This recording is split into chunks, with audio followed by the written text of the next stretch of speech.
Untuk Anda yang baru bergabung, selamat datang di podcast Sinau bareng Si Bakul Koperasi. Kali ini, wah sudah terpampang nyata ibu-ibu yang cantik. Ada Mas Irfan juga. Iya. Ada Ibu Insinyur Setio Hastuti, Kepala Bidang Koperasi Dinas Koperasi dan UKM DIY. Halo Ibu, Bu Tuti. Selamat siang Mas Ya. Fian. Dan ada juga Ibu Mursida Rambe dari BMT Beringharjo. Bu Rambe sehat? Ya, sehat, alhamdulillah. Yes. Mas Irfan juga sehat? Alhamdulillah sehat Mas. Ini kayaknya kita ngobrol sesuatu yang sebenarnya bisa dibilang ini sebuah inovasi, ya kan? Dari pemerintah, bentuk kepedulian pemerintah terhadap perekonomian di negara ini yang tentunya spesifikasinya kita bicara tentang koperasi, ya kan? Dan kalau Mas Irfan akan memulainya terlebih dahulu, materi kita untuk podcast kali ini kira-kira akan dibuka dengan sebuah tema yang menarik. Ini adalah kiat-kiat modernisasi koperasi melalui digitalisasi. Namanya era modern juga segala sesuatunya pasti lebih instan, lebih mengarah kepada hal-hal digital gitu ya. Betul. Dan kita akan coba dari Mas Irfan dulu.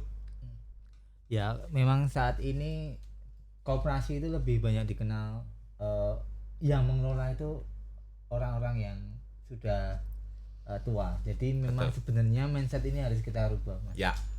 Nggak selamanya koperasi itu harus dihuni oleh kaum yang sudah sepuh, karena sebenarnya banyak juga koperasi-koperasi yang dikelola oleh anak-anak muda. Ya. Seperti itu. Kalau sejauh ini dari Mas Irfan ini kan juga dari Dinas Koperasi ya. Jadi, Sejauh yang Mas Irfan tahu di daerah istimewa Yogyakarta aja, itu koperasi-koperasi yang bertumbuh sampai saat ini kira-kira ada berapa Mas?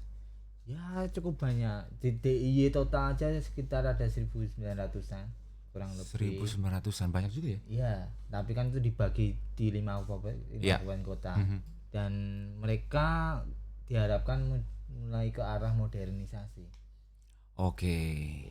Tapi sesuai yang tadi Mas Irfan bilang juga, mindset dari para anggota atau masyarakat tentang koperasi ini sendiri kan bisa dikatakan konvensional ya. Iya. Segala sesuatunya masih berbau ya, biasanya anggotanya juga kalangan middle age ke atas gitu kan.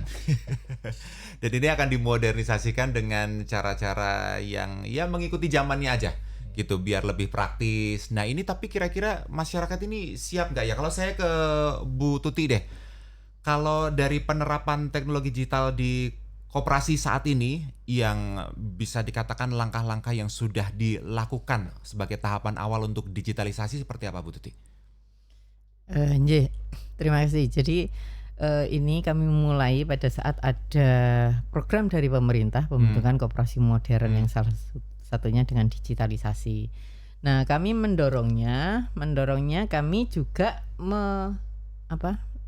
membinanya dengan aplikasi yang namanya klinik koperasi. Jadi memaksa koperasi khususnya yang binaan kami gitu untuk bagaimana mengupdate data, kemudian bagaimana melaporkan itu secara digital lewat aplikasi. Itu yang jadi ini pemaksaan gitu ya, pemaksaan ke koperasi gitu untuk ini. Di samping itu kami juga mendorong koperasi-koperasi untuk, kalau yang sekarang kan setelah Covid ini digital marketing yang marak gitu ya. Sehingga kami juga sekarang mengadakan kegiatan hari ini mengadakan kegiatan onboarding untuk koperasi. Jadi fintech onboarding supaya bisa memasarkan secara digital. Jadi apa yang selain kami dorong dengan tadi memaksa untuk pelaporan secara digital, kami juga ada pembinaan untuk digitalisasi seperti itu. Tapi kira-kira mereka harus siap ya. Kalau tadi Bu Tuti bilangnya kan ini bukan himbauan lagi, tapi harus memaksa mereka, terutama yang menjadi binaan dari Dinas Koperasi ini, harus mau ya mengikuti zaman ya. Iya harus karena kita ini ada 2 pekerjaan Mas. Yang pertama adalah mengubah mindset masyarakat yang melihat koperasi itu identik dengan jadul. Jadul, ya, iya, ya betul. terus terang aja seperti itu ya. Iya. Nggih. Tapi sebetulnya kan tidak. Orang yang tidak tahu koperasi ya, itu koperasi itu orang-orang tua dan Iya. lain sebagainya kan seperti itu. Sebetulnya enggak. Koperasi itu adalah hanya salah satu badan usaha, Iya. bentuk badan usaha seperti PT CV ini bentuknya koperasi, Iya. di mana di dalamnya ada sisi kekeluargaannya gitu loh. Jadi hanya seperti itu. Ini kita menyadarkan, kita membranding koperasi, kita harus mengubah mindset masyarakat. Di samping itu kita harus memodernkan dengan digitalisasi. Ada kendala nggak Bu Tuti? Sejauh ini kan memang sudah selama ini bahkan berpuluh-puluh tahun mindset masyarakat selalu seperti itu. Perkembangan zaman ini pun juga sepertinya ini jadi tantangan tersendiri pastinya buat Dinas Koperasi dan UKM untuk mengembangkan koperasi ini sendiri. Menjadi lebih modern dan lain-lain. Karena saya sendiri juga kebetulan orang tua memang anggota koperasi dan saya pernah menjadi anggota koperasi juga. Nah itu sebetulnya kalau dilihat lebih dalam itu keuntungannya jauh lebih banyak loh. Ya kan, dengan koperasi ini jauh lebih banyak karena ini kan badan usaha yang ya kita sebagai anggota, ya kita sebagai pemilik, gitu kan? Kita yang menentukan kewenangannya di situ, iya kan? Mas Rian udah tahu. Itu dia. Tapi banyak tadi yang seperti Mas Irwan bilang, kalau mau mengarah ke anak-anak muda, kok kayaknya mereka masih cenderung ke bank-bank, ya kan, daripada koperasi. Padahal ini kalau dikembangkan lagi, kita mau support koperasinya, itu kan ini menjadi sesuatu yang menguntungkan, sangat menguntungkan. Begitu, ya kan, kembali ke kita lagi, dari kita untuk kita sendiri, gitu kan. Iya, oke Bu Tuti, kita tahan dulu.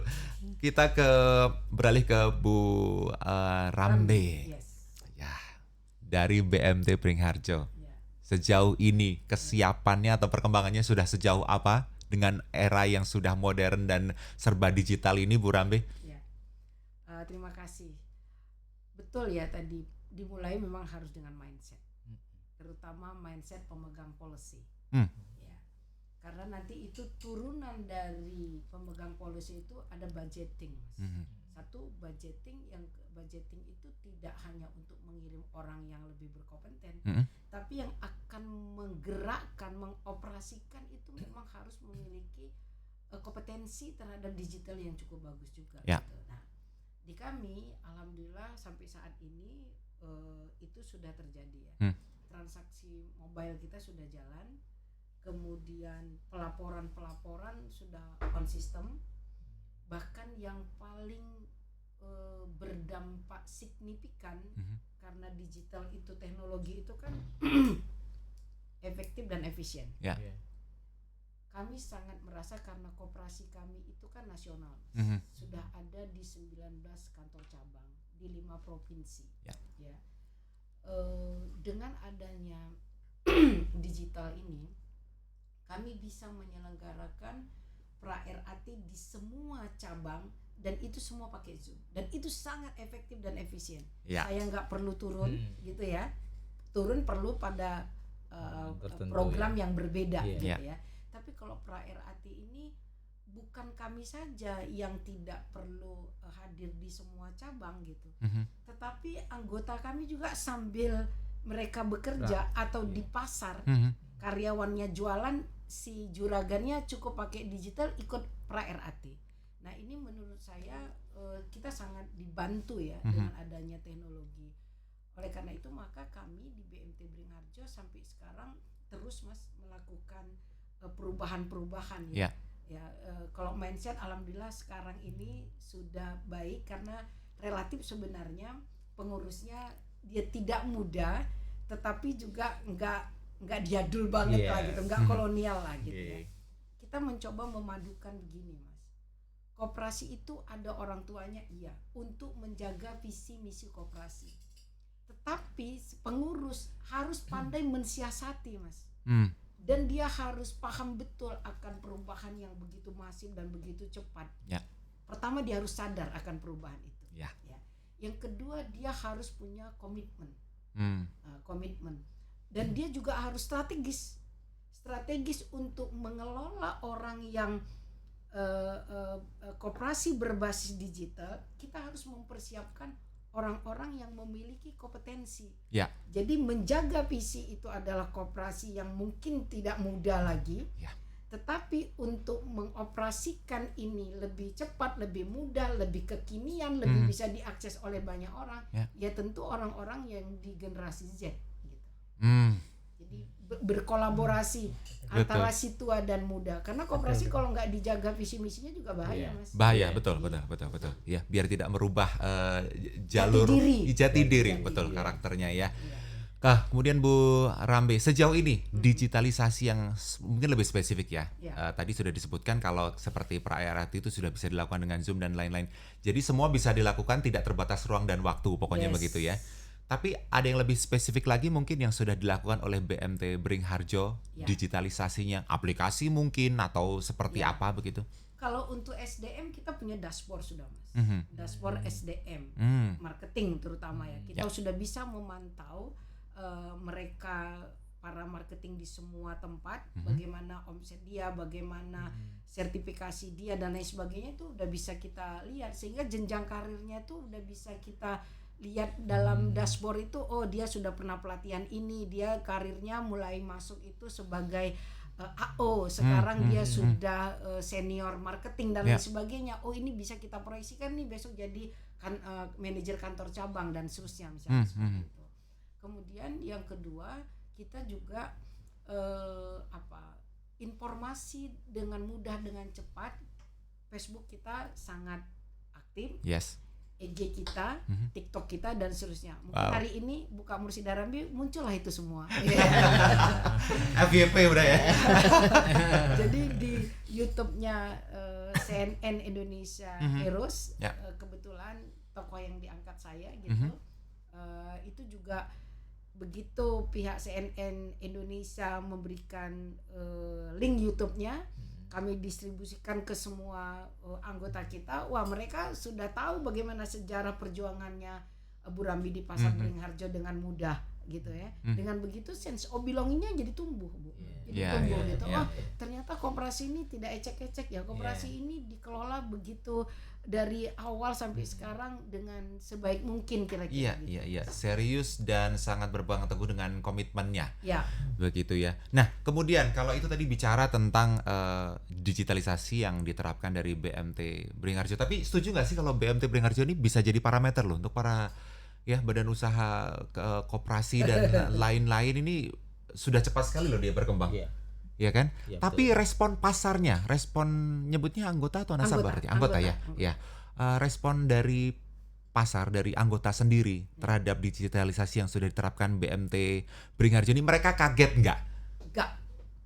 Siap berarti ya? Bahkan minta lebih dari itu. Mereka minta ATM sama kita. Mobile banking. Saya bilang, aduh, ntar dulu ya. Untuk sementara BMT Beringharjo punya ATM. Apa itu, Bu? Angkat telepon moro. Berarti kan lebih cepat dari pergi ke mesin ATM, Mas. Begitu telepon orang datang gitu. Betul. Jadi memang kita harus bagi, Mas. Beringharjo ini kan sudah 30 tahun ya, Mas. Sudah 30 tahun. Tentu anggota kami itu sangat beragam. Tapi di usia 50 tahun ke bawah itu ternyata cukup banyak. Jadi artinya tadi mereka melek teknologi, gitu. Dan mereka siap untuk itu. Dan tadi buktinya respon untuk ikut pra-RAT lewat Zoom itu nggak usah kita ajari, mereka sudah punya aplikasi Zoom. Jadi tinggal kasih link udah on aja gitu. Nah, jadi kalau saya lihat bicara kesiapan, hari ini orang juga sudah cukup ngeh gitu ya. Betul. Udah cukup peduli gitu bahwa dengan berteknologi kita bisa lebih mudah, lebih cepat, informasi-informasi dengan mudah kita bisa lakukan. Bahkan di kami ada aplikasi di mana antar anggota udah bisa mentransfer mereka kan. Tapi dengan catatan mereka punya rekening ya, sebagai anggota BMT gitu. Oke, luar biasa. Nanti gimana Bu Tuti berarti ATM-nya? Bisa difasilitasi maksudnya gitu ya, Mas ya. Nah, Bu Tuti, kalau dari Dinas Koperasi sendiri ada nggak kendala untuk mengkampanyekan digitalisasi ini untuk para koperasi dan para anggotanya juga pastinya? Ya, tentunya ada kendala ya, khususnya untuk koperasi-koperasi yang pengurusnya belum berkolaborasi dengan yang tadi Gen Z atau milenial gitu ya. Itu yang kesulitannya di situ. Tapi ini seperti tadi ada pelatihan dan lain sebagainya. Kita mensyaratkan bahwa yang hadir harus bisa mengoperasikan internet, Ya. harus bisa mengoperasikan komputer, seperti itu. Jadi dengan seperti itu kan memaksa koperasi tadi, memaksa dalam tanda petik itu ya, Ya. untuk supaya mereka siap. Soalnya kalau misalnya kita tidak memakai syarat seperti itu, akan nanti yang datang ya itu saja, ini nggak akan ada tindak lanjut. Makanya kita seperti itu. Kalau sejauh ini Mas Irfan, Iya. berarti langkah yang sudah dilakukan apa aja nih untuk bisa menggandeng generasi ya kita lah. Ya, yang pastinya kita itu harus mendorong promosi sih. Promosi. Promosi koperasi.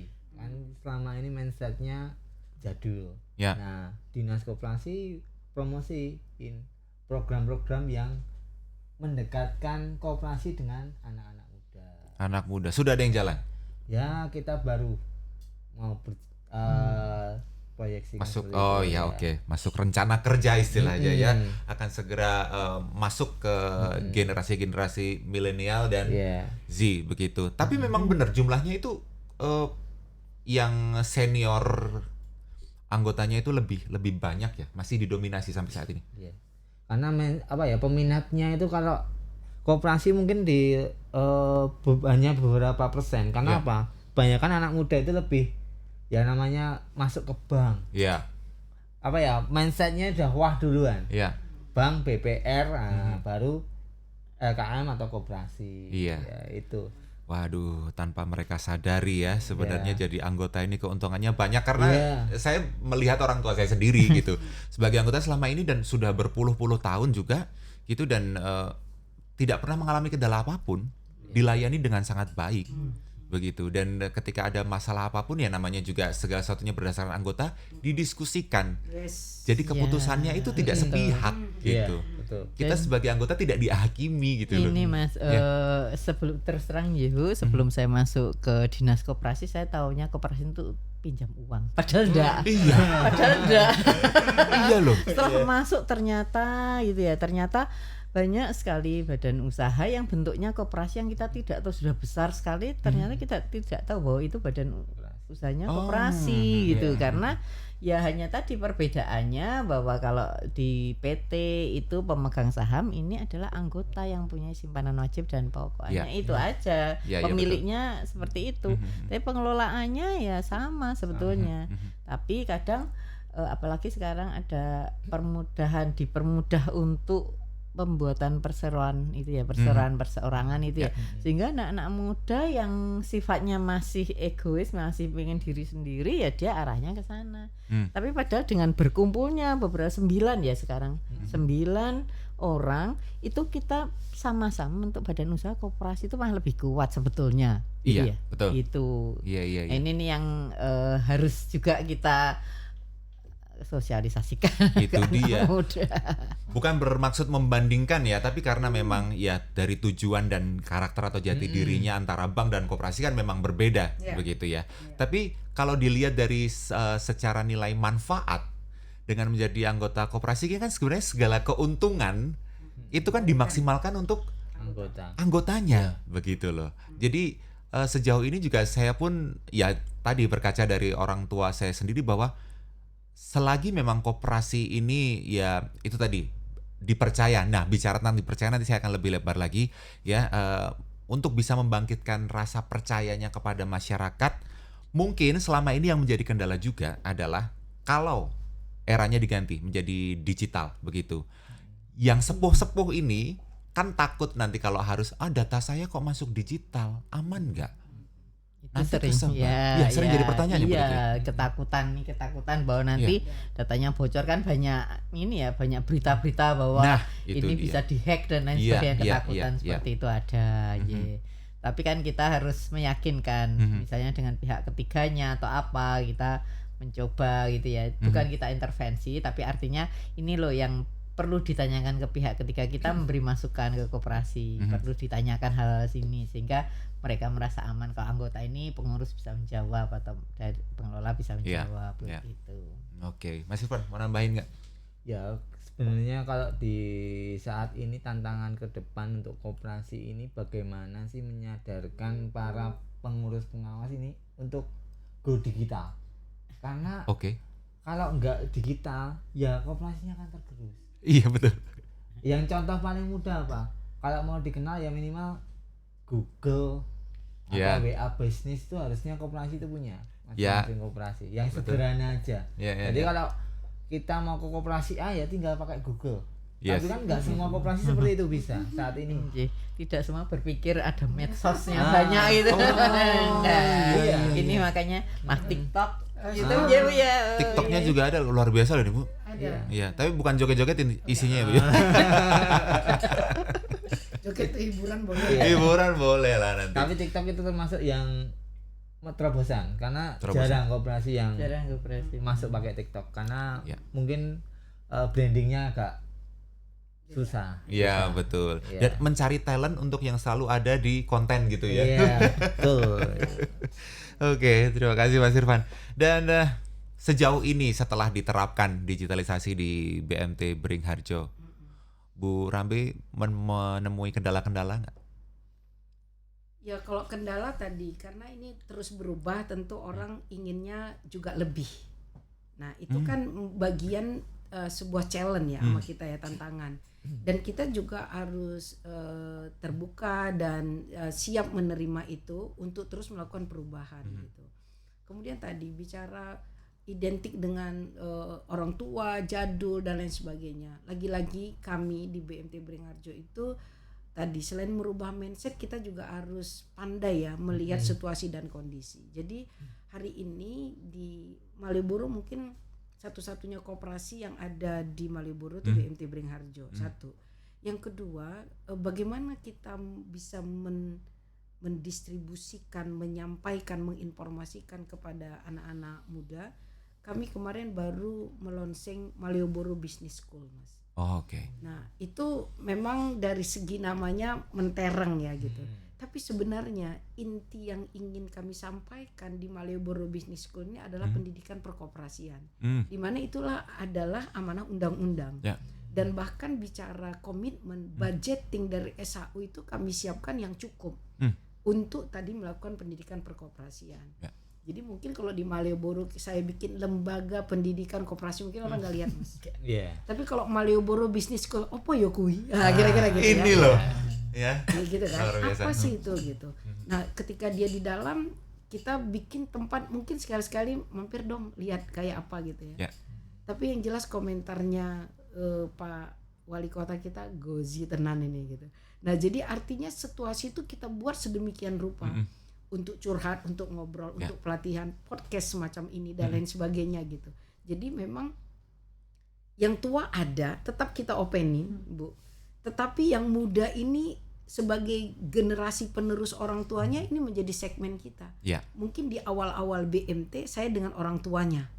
Nggak perlu pakai beginian gitu. Ya. Tapi begitu anaknya, cucunya itu harus menjadi anggota BMT juga. Betul. Dan harus sesuai dengan zamannya juga. Ya. Maka masukan itu dan perkembangan itu tetap harus kita ikutin. Itu nggak bisa kita tawar. Ya. Kalau bagi kita, Mas Irfan tadi bilang ya nanti lama-lama tergeser, hilang, punah. Kalau saya nggak mau berubah, punah udah, Mas. Iya. Iya, itu Iya. udah pasti gitu. Jadi kita memang harus siap berubah kalau kita mau terus ini sustain, kemudian ini terus memberikan kemanfaatan, ya kita sendiri harus berubah, punya komitmen dan dianggarkan, Mas. Betul. Iya. Harus Betul. dianggarkan untuk memiliki kompetensi yang sesuai dengan zamannya. Gitu. Itu dia, karena memang yang abadi kan selama hidup ini adalah perubahan. Yes. Iya. Perubahan dan perbedaan nggak bisa dielak, tinggal mau ikutin atau hilang gitu. Iya. Apalagi kalau di era sekarang ya, Mas Irfan, memang Indonesia ini kan sedang didominasi nih oleh generasi milenial Iya. dan Z. Jadi saya Bonus. salut banget sama BMT Beringharjo ini, benar-benar mau melihat pasar yang yang sedang mendominasi saat ini dan ya itu dia. Tapi kalau Mas Irfan, kira-kira ada nggak usulan atau kira-kira yang terbersit di benaknya Mas Irfan sendiri, anak-anak muda itu sebenarnya apa sih yang bikin mereka tertarik untuk melihat koperasi ini bukan sesuatu yang konvensional, bukan sesuatu yang kuno, ketinggalan zaman dan lain-lain, tapi ini tuh sama aja, cuman kalian nggak ngerti gitu loh. Itu ada nggak kira-kira apa gitu? Sebenarnya mulai dari pendidikan dasar di Kopma kan sekarang banyak. Sebenarnya di situ Kopsisi. banyak sekali yang ide-ide kreatif yang bisa dimunculkan. Ide-ide kreatif mahasiswa diakomodir oleh Kopma itu banyak sekali ya. Itu yang selama ini kan belum ke booming aja. Banyak informasi yang belum bisa tersampaikan ke masyarakat bahwa Kopma itu punya prestasi loh. Contohnya adalah Kopma UGM itu bisa mengelola pertalite atau pertasop. Itu salah satu contoh aja. Jadi sebenarnya anak-anak muda ini bisa menjalankan bisnis menggunakan koperasi sebagai wadahnya. Iya. Betul. Tapi setelah mereka nanti lepas dari kampus, apakah masih berpikir hal yang sama juga? Nah, kelihatannya kalau dari pembinanya ya, saya pernah bicara dengan pembinanya, yang Kopma ini kecenderungan untuk wirausaha entrepreneur tuh lebih ada pada anggota Kopma daripada yang mahasiswa yang lain itu. Biasanya seperti itu. Nah ini tapi yang menjadi kurang, saya kemarin juga ada audiensi mahasiswa yang menjadi kurang dari mahasiswa itu kan mahasiswa senangnya kan yang ekstra yang olahraga dan lain sebagainya, kesenian mungkin di ulang tahunnya kampus dan itu, tapi koperasi kan nggak pernah muncul. Nah inilah kekurangan itu di situ. Jadi banyak gerakan itu sebetulnya sudah melakukan perubahan banyak sekali sudah. Tetapi branding yang muncul itu pasti negatifnya koperasi. Ya toh. Pasti ini sekarang saya ya teman-teman juga di bidang itu sedang mengajak, yuk kita branding positif koperasi. Gitu. Itu yang penting di situ. Apa yang ini yang kita kalau ngobrol dengan gerakan, saya sudah ini misalnya sudah mengentaskan pasar ini dari rentenir, sudah ini itu kan nggak pernah tersiar, tapi yang tersiar adalah ini pengurus koperasi ini pengurus koperasi nilap uang berapa miliar, yang viral itu, itu. Nah inilah branding secara digital gitu melalui medsos atau melalui media-media yang lain itu yang diperlukan sehingga semua sudah terbiasa dengan koperasi itu. Yang ini juga ke Kopma itu ya ininya juga kurang juga gitu loh. Juga kurang, misalnya sudah punya medsos, sudah pengikutnya berapa, followernya ternyata nggak sampai 1/10 jumlah mahasiswa di ini ya, kayak itu kan berarti hanya sekedar membuat. Tapi bagaimana membranding itulah yang ini. Jadi kita sudah sampai tahap tidak hanya punya medsos, tapi medsos itu harus digunakan. Ya, harusnya nanti setiap mahasiswa yang mau ngajukan SKS wajib follow gitu ya. Seperti itu bagaimana caranya monggo kan harus gitu dipaksa memang Bu. Iya. Paksa dalam arti kata baik ya. Dan selama ini juga yaitu kasus-kasus yang viral itu, nah itu kan juga jadi akhirnya karena brandingnya yang kurang baik itu, mindset masyarakat yang tadinya menilai koperasi konvensional jadi udah konvensional kok nggak aman gitu ya. Ini PR banget ya Bu ya. Iya. Itu. Masih berat Bu. Ada Furambe dari gerakan. Iya betul. Ya ini sebagai contohnya ya kalau BMT Beringharjo ini bisa jadi ya sebagai parameter lah bahwa banyak yang sudah dilakukan, digital dimanfaatkan dengan baik gitu. Kemudian cuman nanti tinggal dukungan dari masyarakatnya aja, ya kan? Tinggal melibatkan masyarakatnya aja seperti apa gitu. Nah, kalau bicara tentang koperasi ini sebenarnya ya selalu mengingatkan saya dengan hal-hal yang sangat sederhana, begitu nggak muluk-muluk, tapi tentang banyaknya manfaat yang diterima ini tidak diterima baik juga oleh masyarakat. Mereka nggak bisa ngerekam gitu dengan baik bahwa manfaatnya menjadi anggota itu seperti apa. Kemudian kan kita di koperasi ini selain sebagai anggota kita juga pemilik sahamnya kan, gitu ya, pemilik sahamnya kan, gitu istilahnya. Nah jadi kalau Mas Irfan sendiri melihatnya perlu nggak kurikulum khusus gitu tentang koperasi? sebenarnya kalau di kampus-kampus itu sudah ada Mas kurikulum khusus sudah ada koperasi itu ada. Cuman kan selama ini yang menjadi di mata masyarakat umum koperasi itu kenapa nggak begitu dikenal adalah terlalu banyak sisi negatif yang muncul dibanding prestasi yang diberitakan, karena Indonesia ini ya nilai jual beritanya lebih ramai yang negatif daripada yang positif. Ya, itu dia. Berarti banyak faktornya sebenarnya yang membuat koperasi ini makin bukan ditinggalkan tapi membuat meyakinkan masyarakat Betul. kembali itu kayak susah gitu. Ya. Ini medianya berarti salah satu podcast ini tujuannya memang untuk ya bukan mendoktrin Anda ya, bukan nge-brainwash Anda tidak, tapi lebih ke menyadarkan kembali bahwa koperasi ini sejatinya ya seperti ini gitu. Tidak ada yang dirubah. Kami hanya berinovasi mengikuti zaman tapi tolong dukungannya gitu loh. Tolong disambut dengan baik juga bahwasanya kita ini ya bergerak karena bersama-sama, bukan karena ini sebuah perusahaan yang berdiri sendiri dan kalian sebagai anggota yang tidak memiliki peran apa-apa, bukan seperti itu. Oke, itu sebenarnya masalahnya dari mana? Kenapa sejauh bisa sampai branding yang buruk-buruk yang lebih dimunculkan gitu? Selain masalah media yang selalu mengekspos itu ya. Apa memang ada kendala sebetulnya atau? Karena sebenarnya kalau saya melihat di berita-berita korbannya itu terlalu masif. Kasus-kasus yang muncul yang 7 koperasi yang di tingkat nasional kan korbannya itu terlalu masif. Masih terlalu banyak sehingga ya dengan banyaknya korban itu ya pasti akan mempengaruhi mindset masyarakat. Ya. Kan seperti itu. Jadi gini menurut saya Mas, memang kita tidak bisa ya menutupin kalau ada koperasi yang nggak baik, gitu ya. Tetapi memang mungkin kementerian atau dinas provinsi atau kota juga memang harus mendorong koperasi itu untuk memberikan edukasi yang lebih banyak kepada koperasi-koperasi.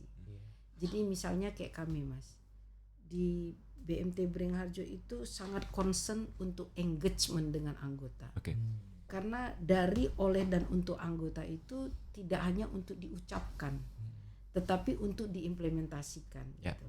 Jadi misalnya tadi cerita tentang bagaimana orang berkoperasi itu manfaatnya tidak hanya sekedar pinjam gitu. Betul. Tetapi justru kayak kami itu sangat concern untuk tadi pendidikan. Nah, jadi bagaimana mereka akan tumbuh sense of belongingnya kepada koperasi gitu. Mereka tidak hanya bicara transaksi saja, tetapi dengan mereka menjadi anggota, mereka dilakukan pembinaan, mereka dikasih wawasan, mereka diajak outbound, mereka diajak rekreasi dan studi banding dan lain sebagainya.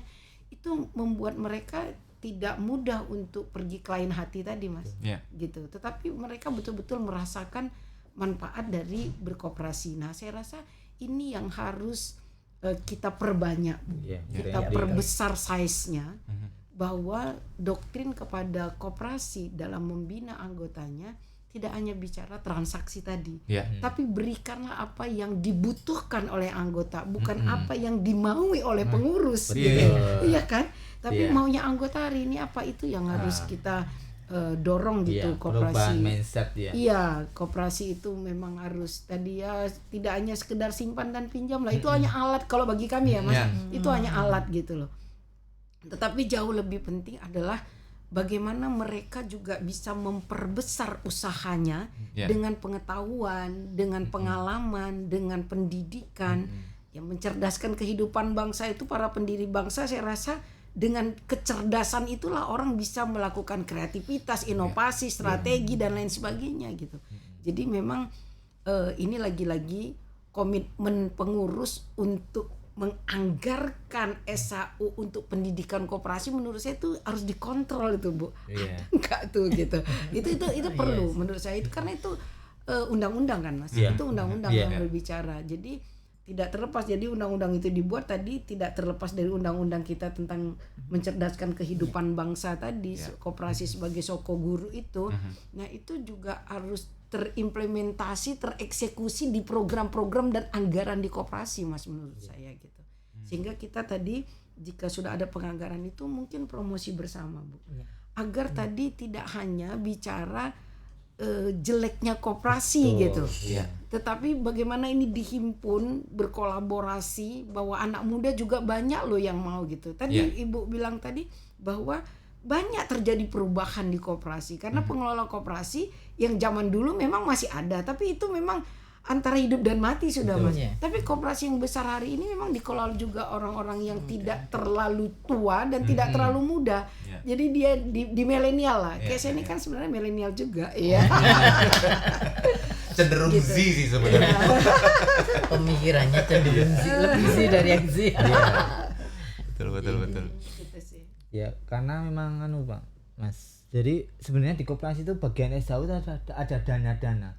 Nah dana-dana ini kalau saya sering ke lapangan itu belum banyak koperasi yang memanfaatkannya secara optimal. Oke. Karena nggak tahu juga mau diapain gitu. Itu loh. Iya. Itu yang terjadi seperti itu. Padahal itu setiap tahun menyisihkan loh. Setiap Tapi tahun kadang belum tentu dalam 1 tahun digunakan. Kalau Itu. kita kurang-kurang, Mas, karena anggotanya minta. Bu, kita kesini dong, kita ini dong gitu. Nah itu terjadi di kami, Iya. Mas Irfan. Ya. Oke. Tapi sebenarnya kalau bicara banyak tentang tadi apa keburukan atau hal-hal kurang baik dari koperasi yang sering digembar-gemborkan, Expose. saya selama ini nggak pernah berpikir ke sana sama sekali loh. Karena sudah tahu tentang koperasi beda, Iya. Mas. Mungkin ya Kalau Bu Tuti belum ya. tahu itu Cepat pasti sekali. langsung masuk Ketakutan. yang ketakutan seperti itu. Nah ini kan juga mengembangkan yang namanya tadi klinik koperasi. Iya, Klinik koperasi itu kami juga ada Instagramnya juga. Oke. Yang di situ tentang pendidikan ya kita buat, misalnya sekarang yang sedang ini kan booming ada studi kelayakan dan kepatutan pengurus itu. Kami mencoba membuat seperti itu, membuat yang enak, dibuat videografi, desain grafisnya yang enak. Iya. Jadi kita masukkan pendidikan-pendidikan di klinik koperasi juga, bagaimana mereka membuat geotagging untuk lokasinya iya. gitu. Itu kami juga masukkan ke klinik koperasi, dan kami menghimbau untuk gerakan koperasi di DIY untuk follow gitu, sehingga kan tahu kita tidak perlu ke perkoperasi caranya ini gitu. Nah, ini kami juga untuk untuk hal-hal yang perlu seperti ini nanti rencananya kami yang lain-lainnya itu didigitalisasi dengan masukkan dalam klinik untuk pendidikan juga gitu. Oke, berarti untuk pengurus dan pengawas tuh juga sudah siap dengan segala hal digitalnya ya? Ya setiap kali di lapangan ini IG kami dikenalkan gitu ya, kita harus seperti itu kan, Harus ya. nggak diikuti dengan lebih masif di offline-nya ya tetap tidak semua online tuh pasti harus didukung offline-nya. Pasti ya. Iya, Harus didorong gitu. dipaksa. Nanti bonus fallback. Yang fallback adminnya. Oke, baik.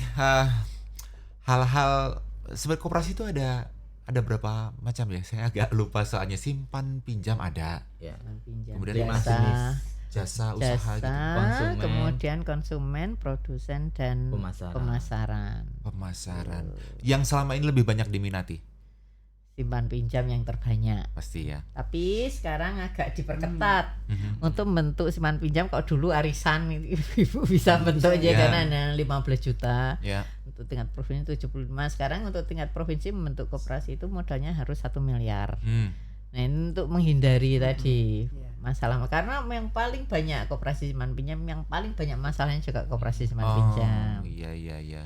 Saya malah pernah ini bicara dengan ini salah satu ketua koperasi gitu ya. Kalau simpan pinjam itu perkembangannya bisa diprediksi seperti jadi karena dari keuntungan bunga dan lain sebagainya. Tapi kalau sektor real itu bisa langsung melejit, bisa juga nggak jalan gitu. Iya seperti kalau kita usaha pegawai negeri kan ya kelihatan ya dari bunga. Tapi kalau sektor real itu melejit. Tapi kalau dengan inovasi tadi BMT ini dengan inovasi perkembangannya bisa dipantau, paralelkan gitu ya, Bu ya. Okay. Jadi ini lebih besar seperti ini. Tapi kalau sektor real itu kan pasti lebih bisa meroket penghasilannya lebih tinggi ya. Inilah yang juga kita mendorong, makanya pemerintah lebih mendorong ke sektor real. Biasanya di sektor real oknum-oknum yang bergerak yang maksudnya yang ini nilap uang anggota itu kan tidak terjadi gitu. Iya, betul. Simpan pinjam masih diminati sampai sekarang ya, Bu ya. Ya. Padahal sebenarnya itu juga cuma bentuk seperti yang Bu Rambe tadi bilang, itu hanya media untuk engagement aja ya, Bu ya. Harusnya dibuat seperti Jadi itu. sebenarnya kalau tadi ya sebenarnya tilep-mentilep kemudian fraud gitu ya. Itu memang oknum, tapi tadi Indonesia ini senang kepada berita-berita yang buruk gitu ya, berita yang buruk gitu. Nah, jadi kalau seandainya koperasi itu dia dikelola dengan baik, jadi simpan dan pinjam iya. Tetapi kan sebenarnya dengan simpan dan pinjam dia kan mendorong agar tumbuh berkembangnya sektor real. Betul. Jadi bukan kalau kami memilih untuk kenapa simpan pinjam, justru kami tidak bermain di sektor realnya. Justru kita terus menstimulan, mendorong, memberikan memfasilitasi agar terus tumbuh ini sektor real. Kami ada di 78 pasar tradisional, Mas.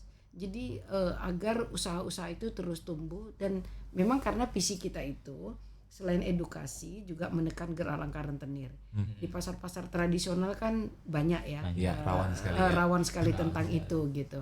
Nah, jadi kalau kita hadir di situ minimal bisa menekan lah, kalaupun tidak menghilangkan tentunya Bu, minimal menekan agar mereka bisa kita fasilitasi untuk memperbesar usahanya gitu. Iya, memperbesar usaha dengan aman ya pastinya ya. Iya, karena kadang kalau udah terdesak tuh suka nggak berpikir panjang, udahlah mana yang ada yang cepet cair aja. Memang itu tadi ada simpan pinjam yang bergerak di pasar-pasar menekan menekan rentenir itu kan memang tujuan koperasi. Memang sudah ada yang berhasil, kalau dari ngobrol-ngobrol itu ya sudah ada yang dari 10 rentenir bergerak itu sekarang hanya 1 rentenir yang ini itu, tapi itu kan nggak pernah di branding. Nggak pernah dengar kan? Saya hanya dengar dari secara cerita-cerita. Loh kenapa nggak diberitakan? Saya gitu. Suka sekali dengan headline negatif itu kalau Makanya saya kemarin bersyukur ketika kita mendapatkan SDGs Award. Nah, akibat karena sosial media yang begitu cepat, terus saya masuk dalam sosok Kompas, kemudian on air di TV, di radio ternama di Semarang. Setelah itu muncul CNN Indonesia Heroes gitu ya.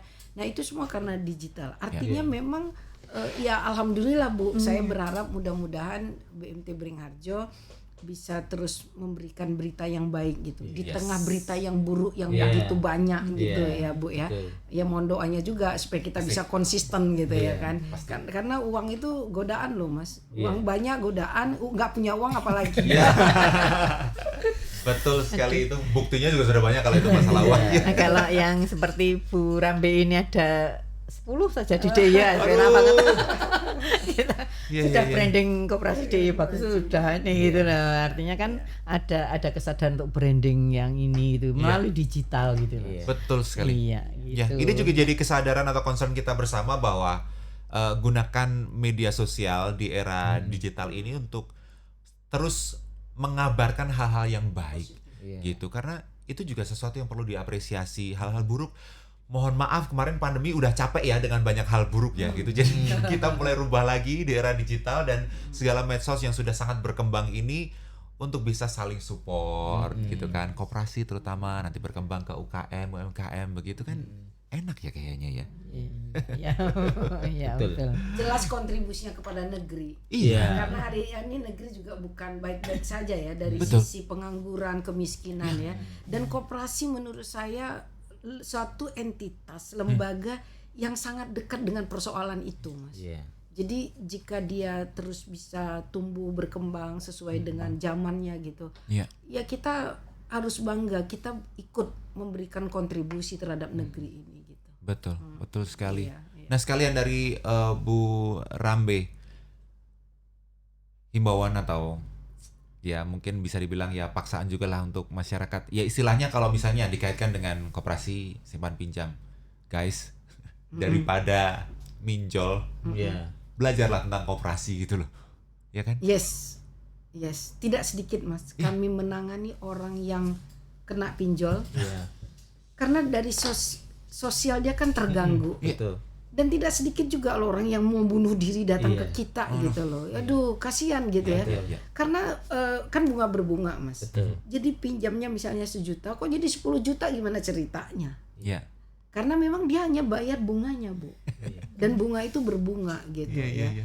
Jadi ya koperasi harus mengambil peran itu ya. Pasti. Biar lebih ini juga lah, masyarakat kita harus terus diedukasi. Iya. Iya. Tadi lagi-lagi menurut saya sangat pragmatis ya, mudah, cepat, segala macam. Iya. Seharusnya koperasi juga mengimbangin itu, Betul. mudah, cepat, murah gitu. Nah, Itu juga harus berantas karena memang itu bisa dikatakan ya rentenir digital kan. Iya, iya. iya, pinjol itu rentenir digital. Iya, betul, Tentu iya. yang tidak legal ya. Iya. Iya, Kalau iya. yang ilegal saya rasa mungkin juga bisa membantu masyarakat. Tapi kalau ilegal kan Iya. hanya hal-hal yang buruk saja karena Betul. di kepala mereka hanya untung, Mas, bukan membantu orang. Iya. Yes.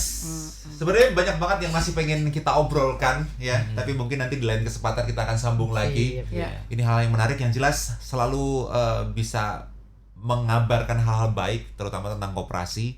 Kita saling bersinergi aja, kita bikin engagement. Kalau kita belum tahu ya kita cari tahu, begitu ya. Karena sebenarnya pergerakan dari Dinas Koperasi, dari BMT, dari koperasi yang sudah ada itu sudah sangat inovatif dan sangat kreatif, Iya. gitu ya. Tinggal kita mau menerimanya atau tidak begitu. Bu Rambe terima kasih. Ya, sama-sama. Bu Tuti juga terima kasih, Mas Irfan. Iya. Terima kasih sudah membantu saya. Iya. Kita berjumpa lagi di podcast berikutnya ya, di podcast Sinau bareng Sibakul Koperasi. Terima kasih.